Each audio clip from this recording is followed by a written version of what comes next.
For anyone that doesn't know me, my name is Jared, Joel's younger brother, and this is Joshua, the baby of the family.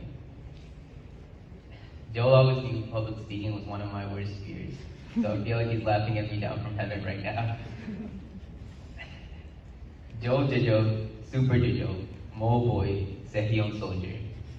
These were all nicknames given to Joel by his friends, but to me, Joel was just simply Jetta. Joe and I were not your normal pair of brothers. Other siblings would talk to each other every day, or go out with them every day. Me and Joe never did anything like that. To be completely honest, I think we've only had a handful of solid conversations his whole life. All of these which I cherish in my heart to this day. Though this might sound sad to other people, it was normal for me. You see, Joel lived by the words, actions speak louder than words. He didn't need to tell me that I love you. He didn't need to tell me I love you for me to know. He would show me his love every single day. When I wake up for school and was feeling lazy, he would bring me specifically half a cup of jaya to make me mad. He knew I always wanted a full cup, but he could never get the measurements right and would never try to learn. When I was sick, he would wake me up in the mornings with scrambled eggs and bread, plus a half cup of chai. Whenever Papa and Mommy went to work, he became the designated parent. Whether it be giving Joshua a nutty or pinching my skin off, he was always trying to make me and Joshua grow up properly. Jato was always caring and nice, maybe a little too much. Although he had many positive qualities, he was also the most annoying person I knew.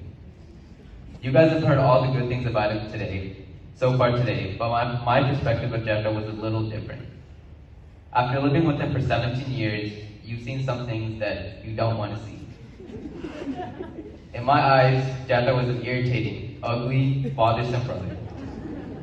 I will always remember how he used to punch me for no reason when Papa and Mommy weren't looking, or steal my phone for hours. Of course, being the middle child, I ended up getting in trouble with my parents, no matter whose fault it was.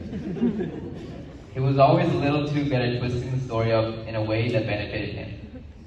I'll never forget the one day that Jato finished work and decided to just stare at me. Simply just stare at me. For at least 2 hours. I got so fed up with him, I went and hid in my bathroom, and he called me on WhatsApp. I have him blocked to this day. I'm going to have to stop myself from going any further about all of the annoying things he did, in case he decides to now listen to my prayers. Although he was a pain in the butt to deal with and insanely infuriating, he was still my favorite person. No matter how rough his schedule was, he would always make time for me. Even after the pandemic started and he was working from home, he always made time for me. I think Jato was the only sibling I knew that never asked to put a lock on his door. No matter how many times me or Joshua walked in when he was in an important work meeting, he never asked to put a lock on the door. He wanted us to be able to come to him for help no matter what he was doing.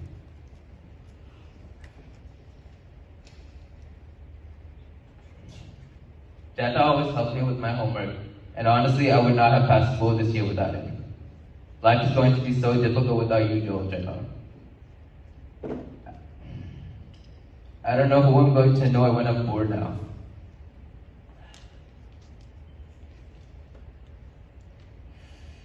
I can feel it laughing at me right now.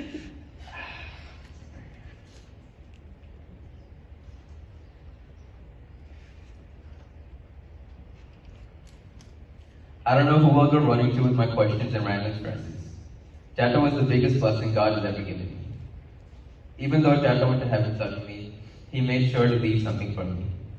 Besides his phone that I already stole, and his computer I still don't know how to work, he left an even bigger gift.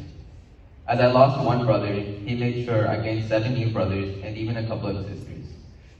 He made sure I would have people checking up on me constantly and provided me with people I could go running to.